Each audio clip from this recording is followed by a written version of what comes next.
जो transactions on the spot नहीं होती, transactions not done on the spot, तो फिर क्या होता है? पिछली वीडियो में हमने पढ़ा था कि एक केस है कि जब बायर पहले पैसे दे देता है और सेलर पहले पैसे ले लेता है, दोनों केसेस। तो वो था आपका प्री पेमेंट्स का जो हम पढ़ चुके हैं। उसमें दो चीज़ें थी आपकी, एक कन्वर्ट एसेट टू एक्सपेंस और दूसरा कन्वर्ट लाइबिलिटीज टू रेवेन्यू। वो दो केसेस थे जो हम कर चुके हैं, ठीक है। अभी दूसरा जो केस है वो हमने करना है, वो कौन सा है? वो है अक्रूवल का। अक्रूवल में होता है, ये अक्रूवल का मतलब होता है रिकग्नाइज करना, ये अक्रू से निकला है वर्ड। ठीक है, अक्रू का मतलब होता है रिकग्नाइज करना। ठीक है। रिकग्नाइज कब करने की जरूरत पेश आती है, कब जरूरत? आम ट्रांजेक्शन में तो कुछ जरूरत ही नहीं होती, लेकिन जब दोनों में से एक चीज होती है फिर आपको रिकग्नाइज करना पड़ता है ना। तो अक्रूवल का जो केसेस हैं उसमें पेमेंट लेट होती है। पहले आपकी गुड्स और सर्विसेज एक्सचेंज हो जाती हैं और पेमेंट लेट होती है। इसके भी दो पर्सपेक्टिव हैं, एक आपका बायर का पर्सपेक्टिव है और एक आपका सेलर पर्सपेक्टिव है। ठीक है। तो बायर पर्सपेक्टिव में क्या होगा कि आपने कोई चीज़ ले ली है और पैसे भी नहीं दिए, और सेलर का क्या होगा कि कोई चीज़ उसने डिलीवर कर दी है लेकिन अभी तक पैसे नहीं लिए। तो दोनों सूरतों में एक क्रेडिट, बायर की भी क्रेडिट परचेज होगी। ठीक है, क्रेडिट परचेज। और सेलर की क्रेडिट सेल। ठीक हो गया। अच्छा, जब क्रेडिट परचेज होती है तो क्या होता है, पैसे हम बाद में देते हैं, राइट? तो हम क्या करते हैं, हम डेबिट करते हैं परचेज को। ठीक है, अगर इन्वेंट्री ले रहे हो तो परचेज को करते हैं। अगर हम इन्वेंट्री के अलावा कोई और एसेट ले रहे हो तो फिर हम यहाँ पे एसेट का नाम लिखते हैं। और क्रेडिट हम करते हैं क्योंकि कैश तो भी हम पे नहीं कर रहे, तो हम पेएबल को करते हैं। तो पेएबल आपको पता है फिर बहुत तरह के होते हैं, नोट पेएबल भी है, अकाउंट पेएबल भी है।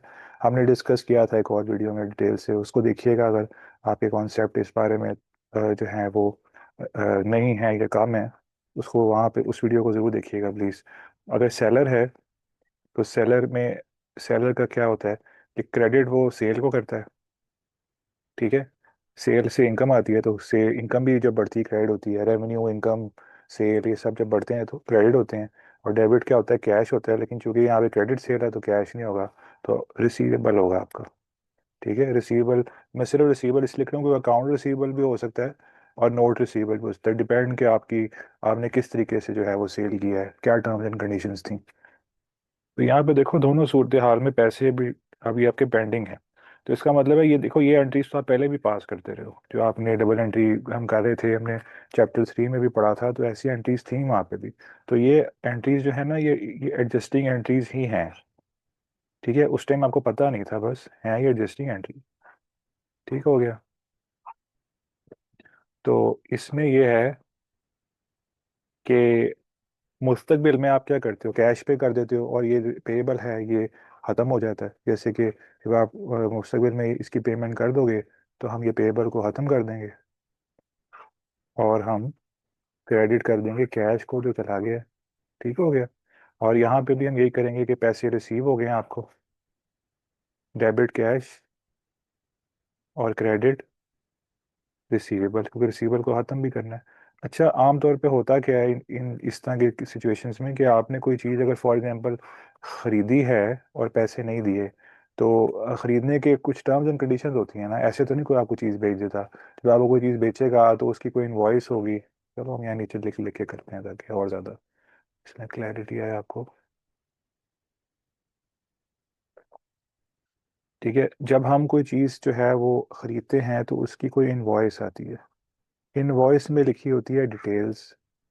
ठीक है, डिटेल्स में ये भी लिखा हुआ होता है कि उसमें वो चीज़ हमने कितने की बेची है, अमाउंट लिखी होती है। ठीक है।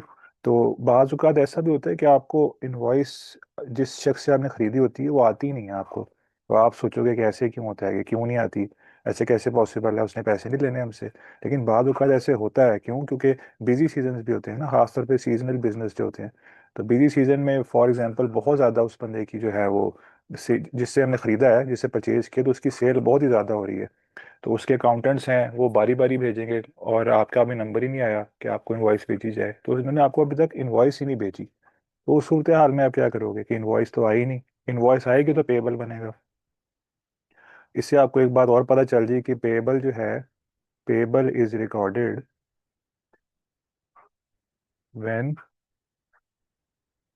We receive when we receive an invoice. ठीक है। इसी तरह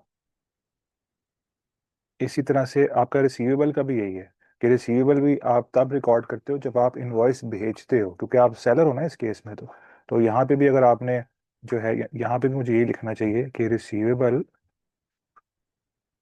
is recorded when we send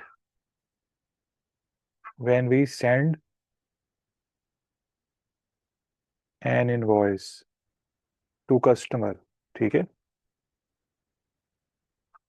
इस सूरत हाल में आप रिकॉर्ड करते हो रिसीवेबल को और पेएबल को, क्योंकि इनवॉइस का जब बीच में आना बड़ा ज़रूरी है, वरना तो नहीं रिकॉर्ड कर सकते। आपको अमाउंट ही नहीं पता होगी, कैसे रिकॉर्ड करोगे? इनवॉइस पे तो अमाउंट लिखी होती है।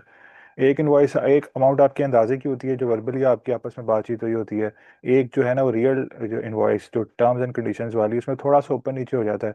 बाद औक़ात वो आपको 11th आवर पर डिस्काउंट दे देता है।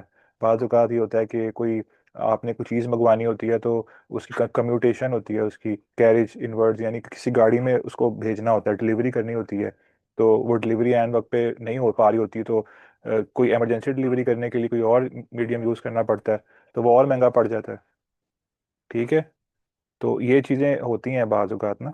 इस वजह से आप हमेशा जब आपके पास इनवॉइस आती है फिर आप रिकॉर्ड करते हो, वरना नहीं आप कर सकते पेएबल्स और रिसीवेबल्स को। अच्छा, चलो, अभी इतनी बात करने का मकसद ये था कि जब इनवॉइस नहीं आएगी तो फिर क्या करोगे? आपने तो गुड्स ले ली। जब आपने एक चीज़ ख़रीदी, ये जो ये वाला केस था आपका, जब आपने एक चीज़ ख़रीदी तो आपने तो परचेज़ कर ली। तो आपने डेबिट परचेज़ तो आपने करना ही करना है। ठीक है। डेबिट परचेज तो आपने करना ही करना है। तो क्रेडिट आप क्या करोगे? पेबल तो नहीं कर सकते। तो उस केस में आप अक्रूड अक्रूड एक्सपेंस को क्रेडिट करोगे। ठीक है। अक्रूड एक्सपेंस को क्रेडिट करोगे। दैट मीन्स कि ये देखो, ये वाली एंट्री अक्रूड एक्सपेंस, ये किसकी जगह आई है? ये पेबल की जगह आई है। So accrued expense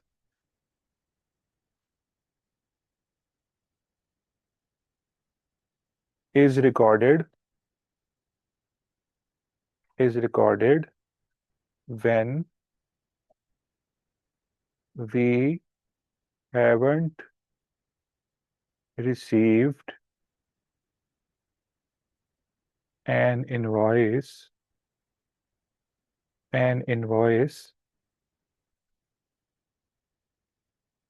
from the supplier from the supplier। ठीक हो गया। अच्छा, तो यहाँ सेलर के केस में भी तो कुछ होगा ना। जब आप डेबिट करते हो रिसीवेबल्स को, लेकिन आपने तो उसको इनवॉइस ही नहीं भेजी, आप सेलर हैं, आपने उसको उसका काम तो कर दिए, सेल तो आपने कर दी है। एक वेबसाइट डिज़ाइनर है, उसने वेबसाइट बना दी है एक बंदे को, लेकिन उसने उसको इनवॉइस नहीं भेजी भी कि इतने पैसे हो गए हैं भाई, आपके दे दो। तो ऑब्वियसली जो है आपने क्या करना है? कुछ तो रिकॉर्ड करना है, डेबिट रिसीवेबल नहीं करना तो कुछ और तो करना है। तो यहाँ पे आप करते हैं अक्रूड रेवेन्यू। अब आपके जहन में एक और क्वेश्चन आना चाहिए कि अगर एंट्री करनी ही है, अकाउंटिंग करनी ही है, तो बेहतर नहीं था इनवॉइस ही भेज देते? इनवॉइस जो है वो ज़रूरी नहीं है कि वो एक ही अकाउंटेंट कर रहा हो। कई दफ़ा आपकी जो रिकॉर्डिंग है वो कोई एक अकाउंटेंट कर रहा होता है, एक डिपार्टमेंट कर रहा होता है, और जो है वो आपकी इनवॉइस मेकिंग वगैरह सारा सिस्टम कोई और डिपार्टमेंट कर रहा होता है। तो बड़ी बड़ी ऑर्गेनाइजेशंस में चीज़ें सेग्रीगेटेड होती हैं, ड्यूटीज़ जो हैं वो मुख्तलिफ लोगों के पास होती है, डिमार्केशन होती है उसमें कि एक बंदा एक काम कर रहा है, दूसरा दूसरा कर रहा है। ठीक हो गया।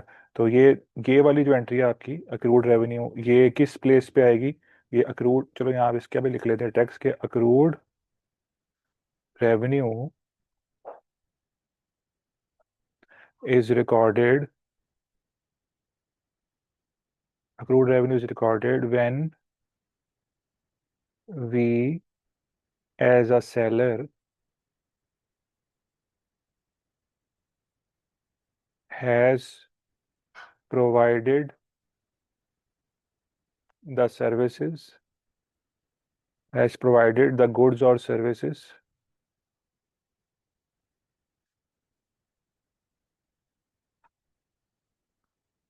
but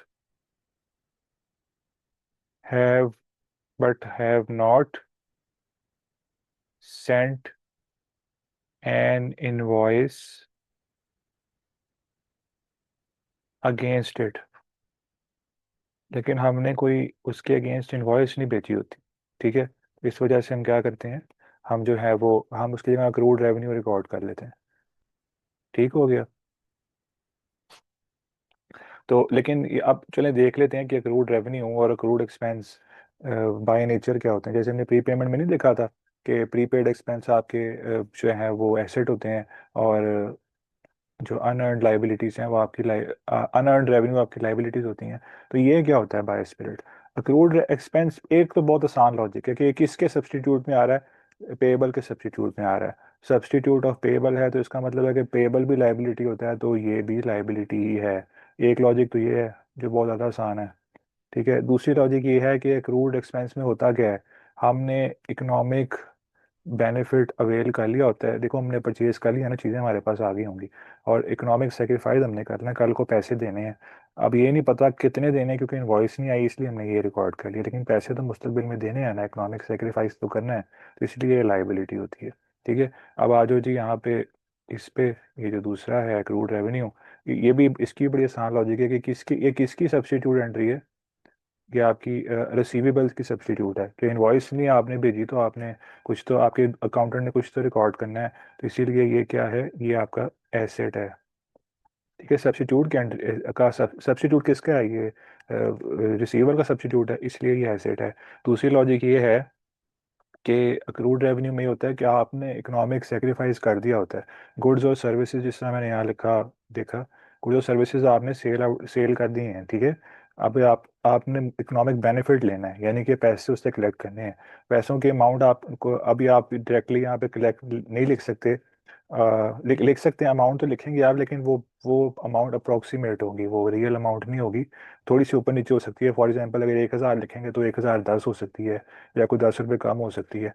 हाँ, कहने का मकसद ये है कि आपने उसको इनवॉइस नहीं भेजी तो आपको एग्जैक्ट अमाउंट नहीं पता, और ना आप रिसीवल रिकॉर्ड कर सकते हैं, क्योंकि रिसीवल तो तब रिकॉर्ड कर सकते हैं जब आपने उसको इनवॉइस भेजी हो।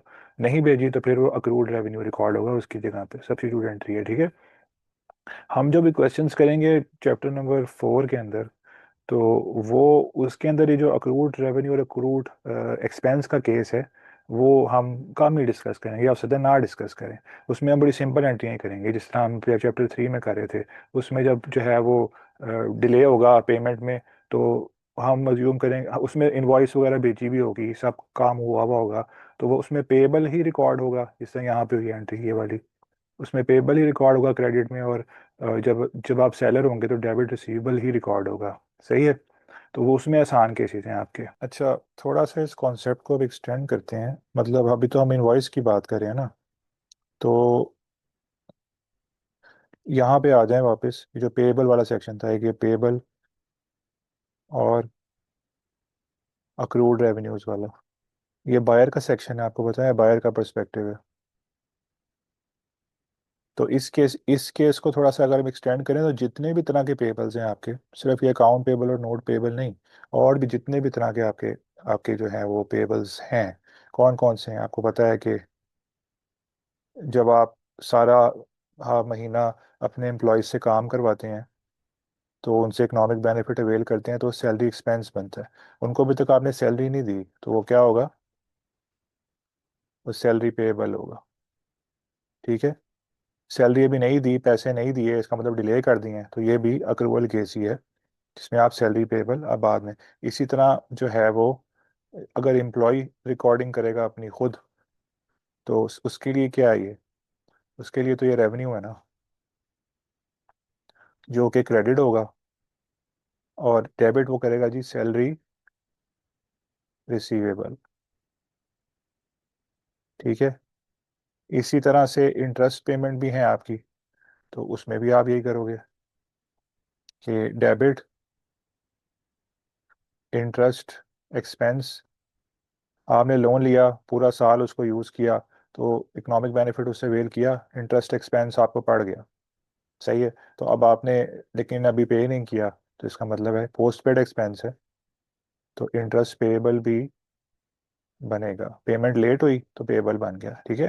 तो अब यहाँ पे अगर आपने लोन प्रोवाइड किया किसी को, तो ऑब्वियसली आप क्या, आपने एक साल उनको लोन दिया है, इकोनॉमिक बेनिफिट उन्होंने अवेल किया है, तो उन्होंने अब आपको इंटरेस्ट पे करना है, जो कि आपका, आप सेलर परस्पेक्टिव पे देख रहे हो ना, तो आपका इंटरेस्ट रेवेन्यू है। और डेबिट क्या होगा? डेबिट होगा जी, अभी उन्होंने पे नहीं किया ना आपको, तो इंटरेस्ट रिसीवेबल। ठीक हो गया। इसके अलावा